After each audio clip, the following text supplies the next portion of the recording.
कल, आज और कल लाल गोयल के संग कार्यक्रम में आप सबका बहुत बहुत स्वागत है।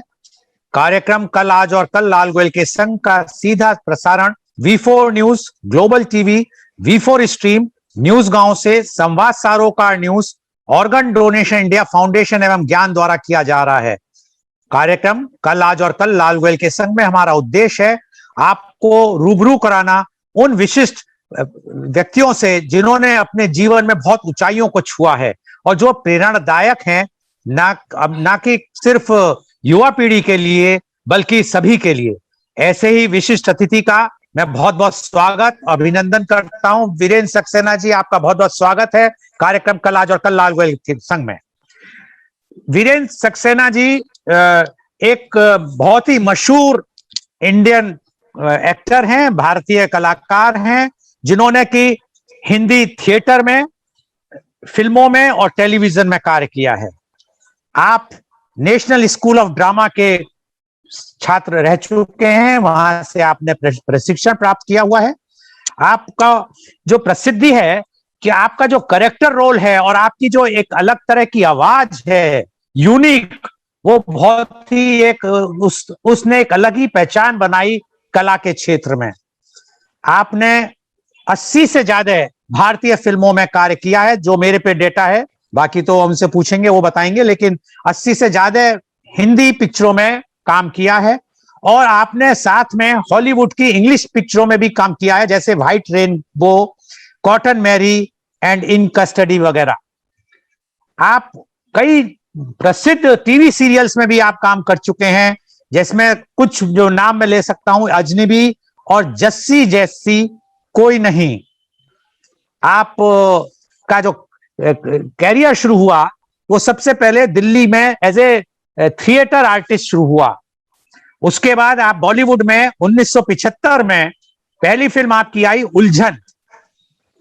1990 में मिस्टर वीरेंद्र सक्सेना जो हैं स्ट्रीट सिंगर के रूप में आए थे। पिक्चर थी आशिकी और गाना था तू मेरी जिंदगी है। महेश भट्ट साहब की पिक्चर थी, बहुत प्रसिद्ध पिक्चर थी जिसमें वो आए थे और बहुत ही प्रसिद्ध गाना हुआ था और एज ए स्ट्रीट सिंगर वो उस पिक्चर में आए थे। आप कई टीवी कॉमर्शियल्स में भी बहुत आते हैं, विज्ञापनों में, लेकिन जो बहुत ही ज्यादा प्रसिद्ध हुआ है और घर घर में पहुंचा है वो एशियन पेंट का ट्रैक्टर इमल्शन का जो विज्ञापन है, उसमें वीरेंद्र सक्सेना जी की जो भूमिका थी बहुत ही ज्यादा सराही गई। आप एक पिक्चर आई थी तर्पण 1994 में, उसमें आप प्लेबैक सिंगर भी, आपने एज ए प्लेबैक सिंगर भी कार्य किया है।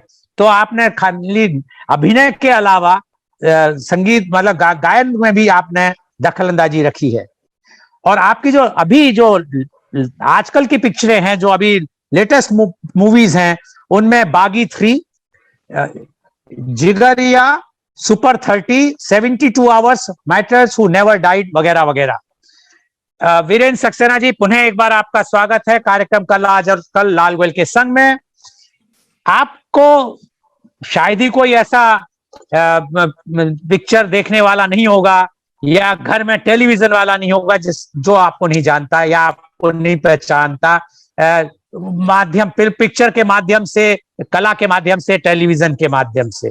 लेकिन कुछ चीजें ऐसी हैं जो अनदेखी, अनसुनी, अनकही हैं। आज हम उन्हीं पन्नों को टटोलेंगे और आपसे उन चीजों के बारे में जानना चाहेंगे।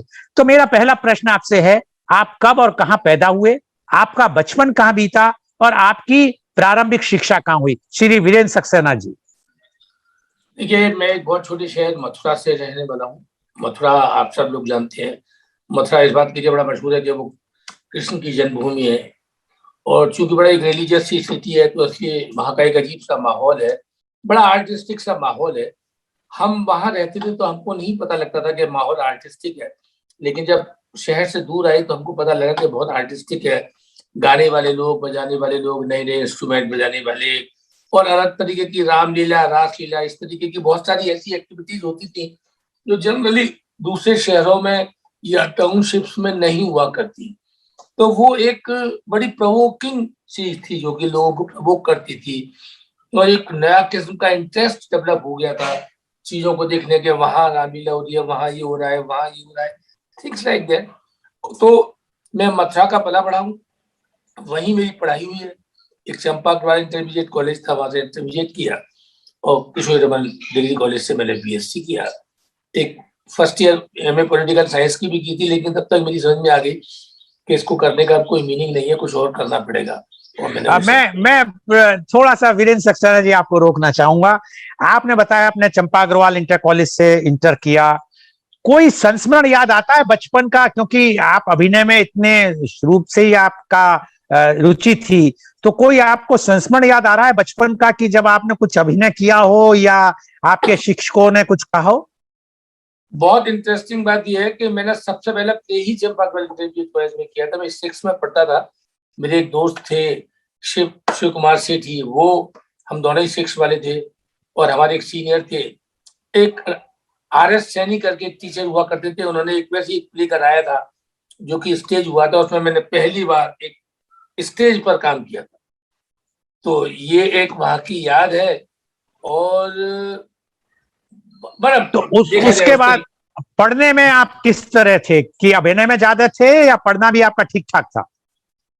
क्या पढ़ना, जो पढ़ाई लिखाई में भी आप कुछ रुचि रखते थे या सिर्फ अभिनय में ज्यादा रुचि रखते थे? देखिए मेरी कभी ये नहीं मालूम थी, मुझे कभी नहीं मालूम था कि मैं एक्टर बनूंगा। और मैं इतना समझदार जरूर था कि मुझे मालूम था कि आप किसी तरीके से, यही नहीं है किसी ने भी मुंह उठा करके कोई भी एक्टर बन जाएगा। एक्टर बनने के लिए, जैसे कि मुझे अगर इंजीनियर बनना है तो मुझे इंजीनियरिंग करनी पड़ेगी। अगर मैं किसी भी काम को अपना प्रोफेशन बनाता हूँ तो मुझे उसकी प्रोफेशनल ट्रेनिंग या कुछ ऐसा करना पड़ेगा तो जिससे कि बचपन से ही आपका मन में इस जिज्ञासा थी या चाह थी एक्टर बनने की, या ये जब आप 6th क्लास में, जैसे आपने बताया कि आपने रंगमंच पे पहली बार आप आए, उस पे स्टेज पे, तब आपके मन में नहीं, जिज्ञासा ऐसा जागी? ऐसा कहीं नहीं था। मैंने कभी नहीं सोचा था कि मैं एक्टर बनूंगा, क्योंकि मैं इतने छोटे से शहर का रहने वाला हूँ कि कभी वहां पर सोच भी नहीं सकता। वहां की सोच भी बड़ी लिमिटेड सी होती थी कि अपन क्या कर सकते हो, बड़ी लिमिटेड नौकरियां, लिमिटेड काम, यही सब कुछ हो सकता था। तो उसी में खुश रहता था। लेकिन ये था कि एक नई चीज मेरे में थोड़ी सी डिफरेंट थी कि मैं घटनाओं को बड़ी इंटरेस्टिंग तरीके से लोगों को सुनाता था, जो कि मैं जानबूझ कर नहीं करता था। तो कोई भी हुई घटना तो जाकर के किसी को सुनाई, तो लोगों को बड़ी इंटरेस्टिंग लगती थी, या उनको मेरे कहने का या उसको सुनाने का तरीका बड़ा इंटरेस्टिंग लगता था। तो लोग जनरली कहा करते थे मुझसे, वीरो एक्टर ऐसे करके कहा करते थे। लेकिन मुझे मालूम थी ये सब बेवकूफी की बातें, कहाँ कौन एक्टर बनता तो है। क्या उस वक्त आप मिमिक्री भी करते थे, किसी आर्टिस्ट की आवाज भी निकालते थे, या अपने आप ही? मैं मिमिक्री कभी पसंद नहीं करता। और मुझे ऐसा मेरा मानना है, मैं अभी भी मैं कितने सारे वॉइस ओवर्स करता हूँ। बहुत से लोग कहते भी हैं किसी दूसरे की आवाज में थोड़ा सा कुछ डब कर दो, मतलब एक वॉइस ओवर दे दो।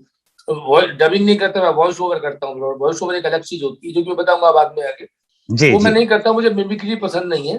भाई यही है कि आप जैसे किसी एक आदमी के, जैसे कि मैं अभी आपसे ही मिलकर के अगर आपको बाद में किसी को बताऊं कि मेरी लाल साहब से बात हो रही थी, तो थोड़ा सा एक फील के लाल साहब कैसे बोल रहे थे, कैसे बिहेव कर रहे थे, कैसे सवाल पूछ रहे थे, उस तरीके का एक बात हो सकती है। लेकिन जी। मैं कभी मिमिक्री नहीं करी।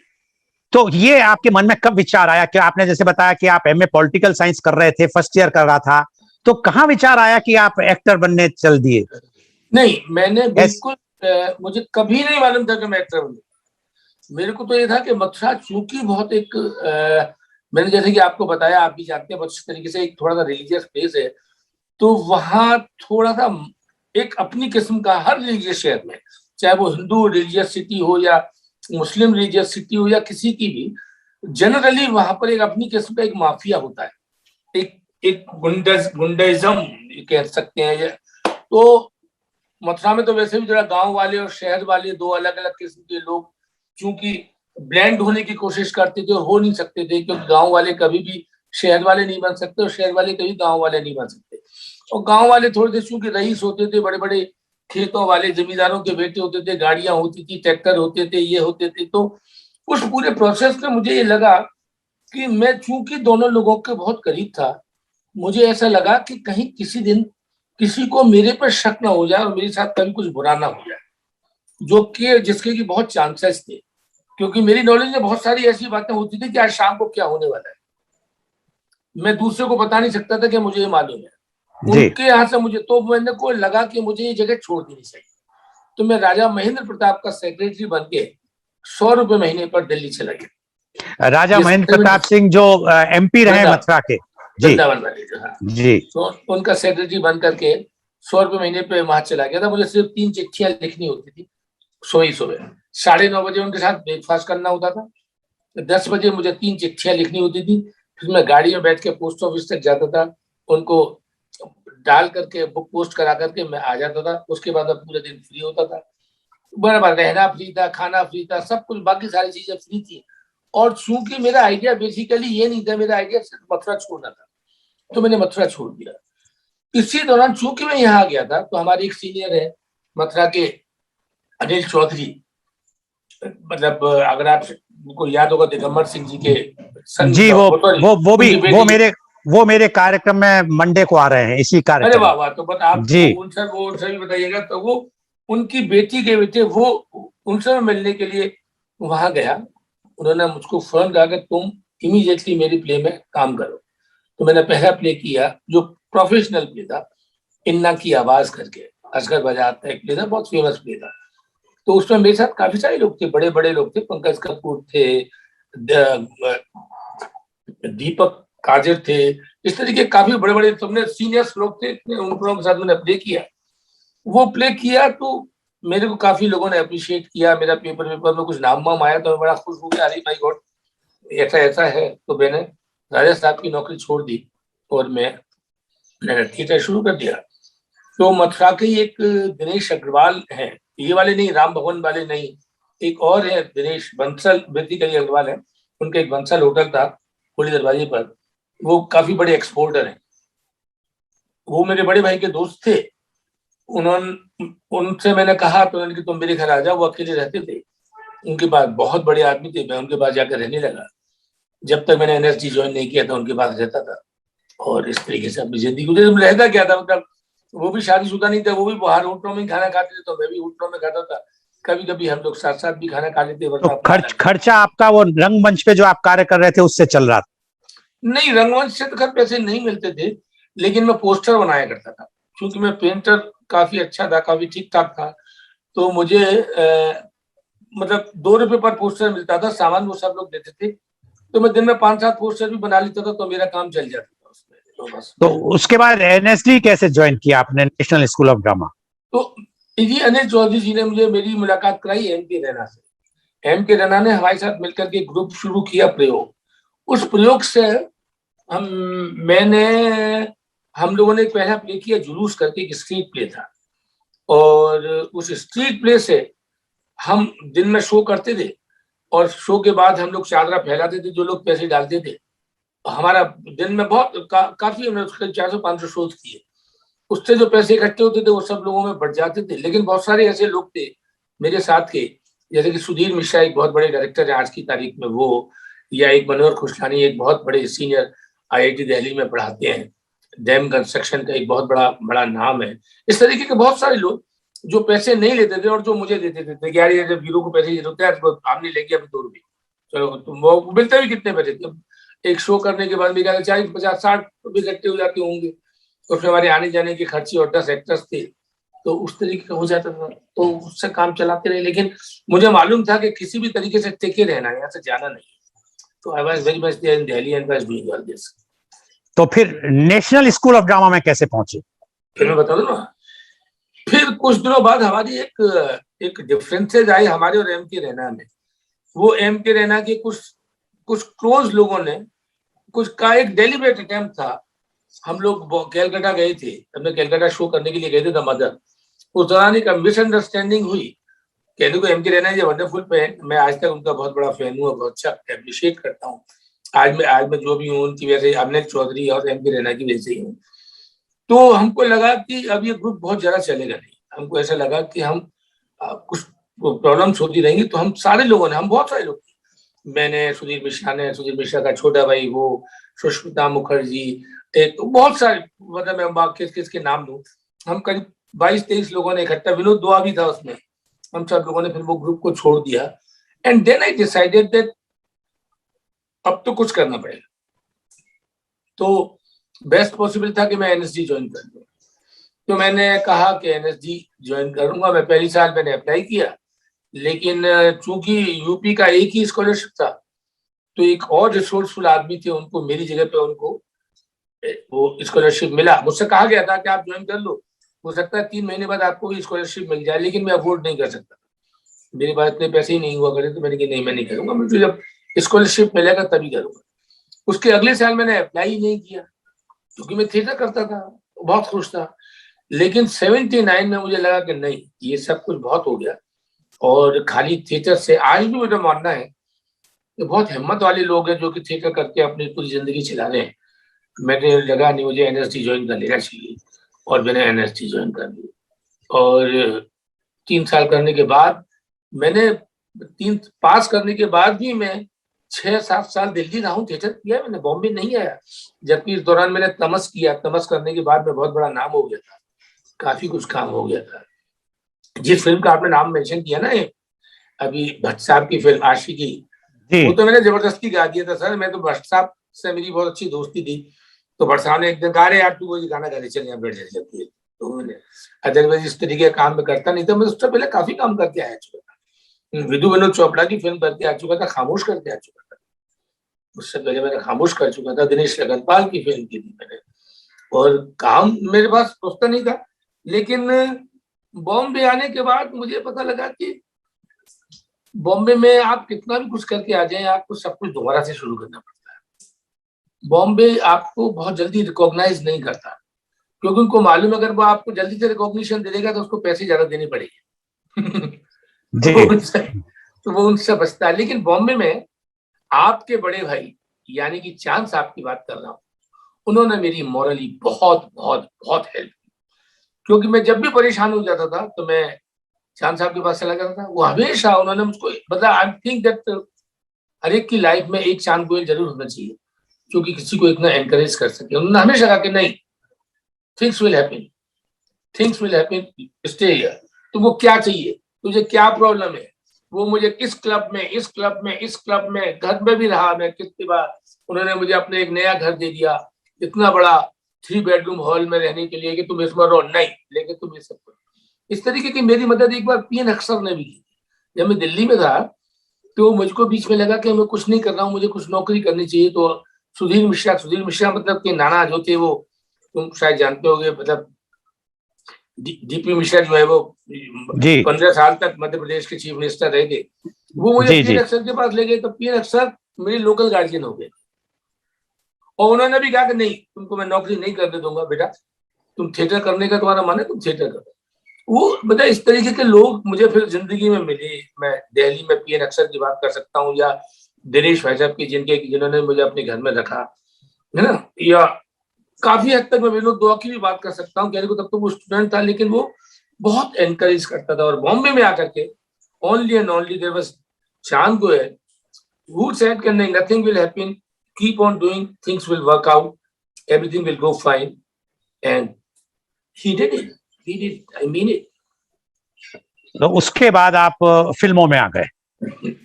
तो जो फिल्मों में पहली क्या मतलब, बॉम्बे आ जाने का मतलब ये था कि अब आपको कुछ ना कुछ तो करना पड़ेगा। और मैंने थिएटर बिल्कुल बंद कर दिया, टेलीविजन करता था। और उन दिनों कोई बहुत पैसे तो मिलते नहीं थे, किसी को भी नहीं मिलते थे। पर एपिसोड पैसे मिलते थे, मतलब एक एपिसोड के 1500-2000 मिल गए। वो चाहे 4 दिन में काम हो या 5 दिन में हो, वो बहुत बड़ा पेमेंट माना जाता था। आज की तारीख में लाखों में पेमेंट मिलता है, थिंग्स लाइक दैट। तो चीजें तो बहुत बदली हो जाती तो है। आपका जो एक बहुत प्रसिद्ध हुआ था सीरियल जस्सी जैसी कोई नहीं, उसमें बड़ी प्रमुख भूमिका थी आपकी, और वो बहुत ही ज्यादा फेमस हुआ था। तो उसके बारे में कुछ बताना चाहेंगे दर्शकों को? बिल्कुल बिल्कुल बताता हूँ। उससे पहले मैं काफी, मेरी काफी प्लेस बहुत मतलब सीरियल्स बड़े अप्रिशिएट हुए थे, जिसमें देखिए एक तारा भी था, और जी एक राग दरबारी भी था, है ना। राग दरबारी भी था, और उससे पहले एक और था अजनबी करके, बहुत पॉपुलर उस सीरियल था। उसके दौरान शतरंज था, उम्मीद था। राग दरबारी के लिए मुझे टोनी और दिया ने बुलाया, और उन्होंने बड़ा सीधा सीधा कहा था कि we want you to do whatever you say. तो मैंने वो किया, बड़ा इंटरेस्टिंग था। उन्होंने मुझे जिस सीरियल की ये कॉपी है मुझे वो देखने को भी कहा, लेकिन मैंने एक एपिसोड देखा तो फिर मैंने कहा कि मैं नहीं देखूंगा। मैंने कहा मैं देखूंगा तो मैं अननेसेसरीली किसी को कॉपी करने की कोशिश करूंगा जो कि मेरे एक सिस्टम में नहीं है। मैं हमेशा कोशिश करता हूं कि आपके अंदर से ही करेक्टर आना चाहिए, बाहर से नहीं आना चाहिए। बहुत से लोग हैं, बहुत से लोगों की कॉपी करते हैं, वो मुझे पसंद नहीं है। मुझे लगता है कि करेक्टर आपकी सोल में से आना चाहिए, आपकी बॉडी के अंदर से, आपके अनुभव की वजह से, आपने जो कुछ ऑब्जर्व किया है। जैसे कि मथुरा एक इतनी अच्छी जगह है जहाँ पे बहुत सारे लोगों को ऑब्जर्व करने का मौका मिला। आज भी मैं कहूँ तो मैं आज को आपको मतलब 200-300 ऐसे करेक्टर्स बता सकता हूँ जो कि अपने आप में बड़े यूनिक थे, बहुत फनी थे, बहुत छोटी थे। और मथुरा का सेंस ऑफ ह्यूमर ही बड़ा अलग है। आज जब मैं वो आपसे पहले भी कह रहा था कि आप किसी जब शहर से बाहर आ जाते हैं ना, आपको तब उस शहर की ब्यूटी समझ में आती है, उस शहर की अच्छाइयां बुराइयां तब आपकी समझ में आती है। मैं बाहर आकर के मैंने रियलाइज किया how funny the city is. मतलब इतना अच्छा ह्यूमर है उस शहर का, इतनी ह्यूमर। तो आपने फिर जब ये आप सीरियल कर रहे थे, तो सीरियल करते हुए पिक्चर भी साथ में कर रहे थे? यस। तो आपका थिएटर, पिक्चर और टेलीविजन तीनों साथ में ही चल रहे थे? नहीं, मैंने थिएटर बॉम्बे में आके नहीं किया, क्योंकि मैंने बॉम्बे आकर के थिएटर बहुत कम लोगों का अप्रिशिएट किया। एक नसीर भाई के ग्रुप का मैं अप्रिशिएट करता था, जो कि देखने के लिए जाता था। बाकी जो पृथ्वी थिएटर पर जो होता था वो मुझे लगा हमारी स्टैंडर्ड से बहुत नीचे का था। जिस तरीके का काम हम करके आए थे उससे बहुत नीचे का लगा। कहने को उनके अटेम्प्ट्स को मैं बुरा नहीं कहता, उनकी नीयत को भी अच्छा बुरा नहीं कहता, लेकिन मुझे लगा कि उसका स्टैंडर्ड बहुत अलग था। और यहाँ का थिएटर जो है बॉम्बे का, वो बड़ा कॉमर्शियलाइज्ड है, वो लोगों को एंटरटेन करने के लिए ज्यादा है। मतलब वो भावपूर्ण कम है, मैसेज कम देता है, जो एक सामाजिक इतना जागरण करने का होता है। वो मतलब उस तरीके का था कि जैसे कि आप ड्राइंग रूम थिएटर कहते हैं ना, उस तरीके का थिएटर थोड़ा सा कंपेरेटिवली ज्यादा था। कहने को ऐसा नहीं है, तो बहुत सारे लोग बहुत अच्छा थिएटर करते हैं। और तो मैंने बंद कर दिया, वो मैंने नहीं किया। तो फिर सीरियल किया और फिल्में की और टेलीविजन और से, तो अब आपका फिल्मों में जब आप कुछ एडवर्ट मिल जाते थे वो ऐड करता। और आपने जो है लगभग सभी शीर्षस्थ जो हीरो हैं उनके संग कार्य किया है, क्योंकि एक पिक्चर काफी पिक्चरें आपकी देखी हमने, तो कुछ बताना चाहेंगे किस किस के संग काम किया है आपने?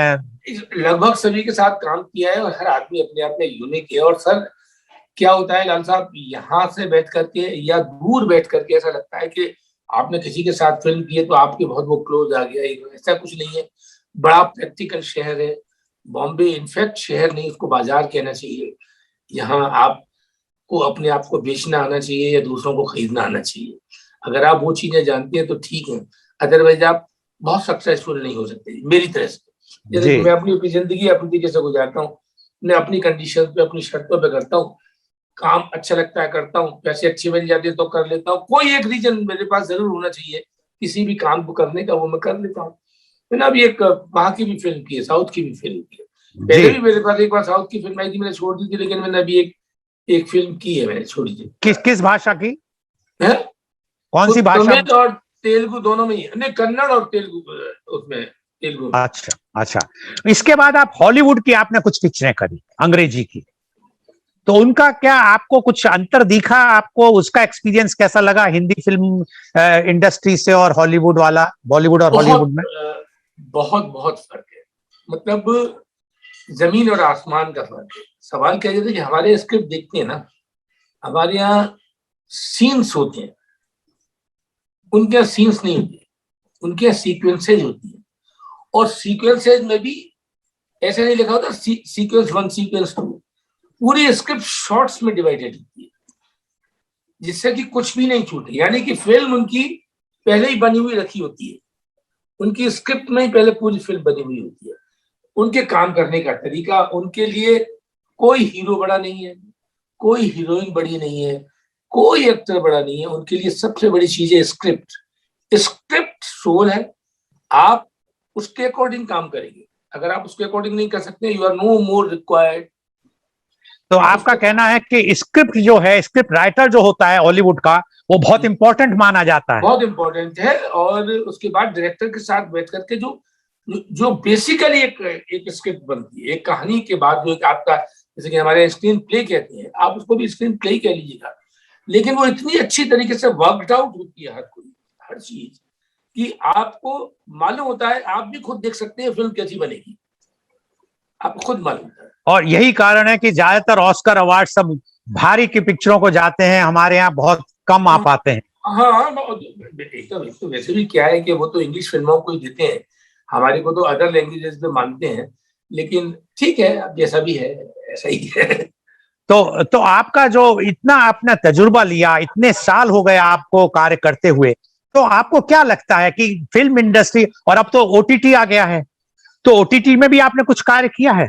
हाँ, जो कर रहा हूँ, लगातार कुछ काम है, कुछ और आ रहा है, बहुत सी जो बातचीत चल रही है, क्योंकि अभी तो धीरे धीरे फिल्म बड़ा एक अजीब सी बीच का रास्ता निकल गया है। टेलीविजन इन ए वे शायद कहीं खत्म ना हो जाए, कहने को होगा नहीं, टेलीविजन का बहुत अच्छा यूज हो सकता था, दूसरी कंट्रीज ने बड़ा अच्छा फायदा उठाया है, आप एक बहुत अच्छा लोगों तक पहुंचने का एक बहुत आसान सा तरीका था, लेकिन हमारे यहाँ उसका भी थोड़ा सा मिसयूज हुआ, इतने सारे चैनल्स बन गए और अपने तरीके का काम होने लगा, काम खराब होने लगा। फिर एक दूसरी स्टेप थी फिल्म, अब उन दोनों की पहले कहता कि थिएटर और फिल्म थी, फिर थिएटर और टेलीविजन हो गया, अब टेलीविजन और इन दोनों के बीच में भी एक नई चीज आ गई, ओटीटी। और उस ओटीटी जो है, it is somewhere in between television and film, है ना। और अभी तो देखिए, शायद आई होप कि अच्छा काम होने लगे, लेकिन काम खराब भी होना शुरू हो गया, ऐसा नहीं है, ओटीटी पर भी काम होना शुरू हो गया है, लेकिन मुझे लगता है कि जितने भी समझदार ओटीटी वाले हैं वो समझेंगे कि खराब काम की जरूरत नहीं है, क्योंकि यहाँ तो व्यूअर आपको खरीदना पड़ता है। आपका एक बार आपने व्यूअर ने आपका ओटीटी परचेज कर लिया साल भर के लिए, तो आपको एक ऐसा कुछ करना पड़ेगा कि वो साल भर के लिए आपकी उसको चैनल को खरीद ले, जैसे कि नेटफ्लिक्स वाले हैं, प्राइम टाइम वाले हैं, और भी बहुत सारे लोग। मैं अभी एक नए चैनल के लिए करके आया हूँ, डॉन करके, वो साउथ का ही है और अच्छी खासी व्यूअरशिप है उसकी, नहीं साउथ का नहीं, सॉरी, वो आसाम का है, लेकिन अच्छी खासी व्यूअरशिप है उसकी, उन्होंने दिखाई थी व्यूअरशिप है, तो उन्होंने, लेकिन अच्छी बात ये लगी कि उन्होंने वीरेंद्र सक्सेना जी, जैसे अब आप इतनी बड़ी सेलिब्रिटी हैं, आप कभी बाहर जब जाते हैं, मार्केट में जाते हैं या फ्लाइट में जाते हैं या ट्रेन में, कहीं भी जब जाते हैं, तो लोग बाग आपको पहचानते हैं, तो आप पे ऑटोग्राफ लेने आते होंगे, तो उस वक्त आपको कैसा महसूस होता है? अच्छा लगता है, इसी के लिए ये सब कुछ काम करते हैं। अभी मार्केट वाला तो नहीं है, मैं तो उस सारी इस दूरी को, डिस्टेंस को खत्म करके रखने की कोशिश करता हूँ। मैं कभी भी अपने आप को बिल्कुल ऐसा प्रोजेक्ट नहीं करता कि मैं कोई, क्योंकि ना मैं बड़ा आदमी हूँ और ना मैं बड़ा आदमी अपने आप को दिखाने की कोशिश करता। एक काम है मेरा एक प्रोफेशन है एक्टिंग करना, वो मैं करता हूँ। ये नहीं होता तो कोई दूसरा काम कर रहा होता, वो मेरा प्रोफेशन होता। बाय द वे, ये एक प्रोफेशन ऐसा है जिसमें कि लोग जरा मीडिया का थोड़ा सा ध्यान आपकी तरफ ज्यादा होता है, वो आपको जानते हैं, पहचानते हैं, आपको अप्रिशिएट करते हैं, बहुत बहुत अच्छा लगता है इन सारी चीजों को देख करके। लोग अभी, अब तो फोटोग्राफ वाला सिस्टम तो खत्म हो गया, आजकल तो हर आदमी फोटो सेल्फी लेने की कोशिश करता है, तो वो ज्यादा अच्छा। जी, समय अभाव है, बहुत कुछ आपसे सुनना चाहते थे, कुछ आपसे प्रसिद्ध आपका डायलॉग भी सुनना चाहते थे, पर समय अभाव आ रहा है, कभी बाद में। तो आप चलते चलते आप युवा पीढ़ी को क्या संदेश देना चाहेंगे? सिर्फ ये कहना चाहूंगा कि अपने काम पर फोकस कीजिए, जो करना चाहते हैं उसको जानने की कोशिश कीजिए कि आप उस काम को क्यों करना चाहते हैं, आप उस काम के काबिल हैं या नहीं है, और अगर नहीं है तो कोशिश कीजिए कि उस काम को ज्यादा से ज्यादा समझें। ऐसा नहीं है कि आप जंप करके कहीं भी चले जाएं, आप सोचें कि मैं तो अभी एक्टिंग करूंगा, अब एक्टिंग ऐसे कैसे कर दोगे, नहीं, आपको जो भी करना चाहते हैं वहां फोकस कीजिए, अटेंशन पे कीजिए और बेस्ट पॉसिबल करने की कोशिश कीजिए। ये मत कोशिश कीजिए कि आपको इमीडिएटली पैसे मिले, नहीं, पैसे तो मिलने लगेंगे, पहले आप अच्छा काम कीजिए, इससे ज्यादा और बड़ी बात कोई नहीं हो सकती। बहुत बहुत धन्यवाद वीरेंद्र सक्सेना जी कि आज आप हमारे संग जुड़े और इतनी अच्छी बातें बताएं। समय अभाव है, बहुत कुछ सुनना चाहते थे, तो कल आज और कल लाल गोयल के संग का सीधा प्रसारण V4 news, global TV, V4 stream, news गांव से संवाद, सरोकार न्यूज के अलावा YouTube और फेसबुक पे भी किया गया. And our endeavour is to bring to you everyday new topic in our morning session of media conference with Lal Goyal at 10:30 AM every day. And tomorrow being Sunday, that tomorrow is our thought leadership series, and the topic is higher education, the way ahead. And the chief guest of my program tomorrow is Professor Dr. P. Subramania. He is the Honorable Vice Chancellor, Mangalore University, Mangaluru, and he will be taking straight questions from me, and he is going to give straight answers on the topic higher education, the way ahead. बहुत बहुत धन्यवाद वीरेंद्र सक्सेना जी कि आज आप हमारे संग जुड़े, इतनी अच्छी बातें बताई. बहुत कुछ और सुनना चाहते हैं, समय भाव है, अगली बार फिर जब भी मौका मिलेगा फिर आपसे सुनेंगे. तो बहुत कुछ है आपके पास सुनाने के लिए और हम पे बहुत कुछ है सुनने के लिए. और बहुत बहुत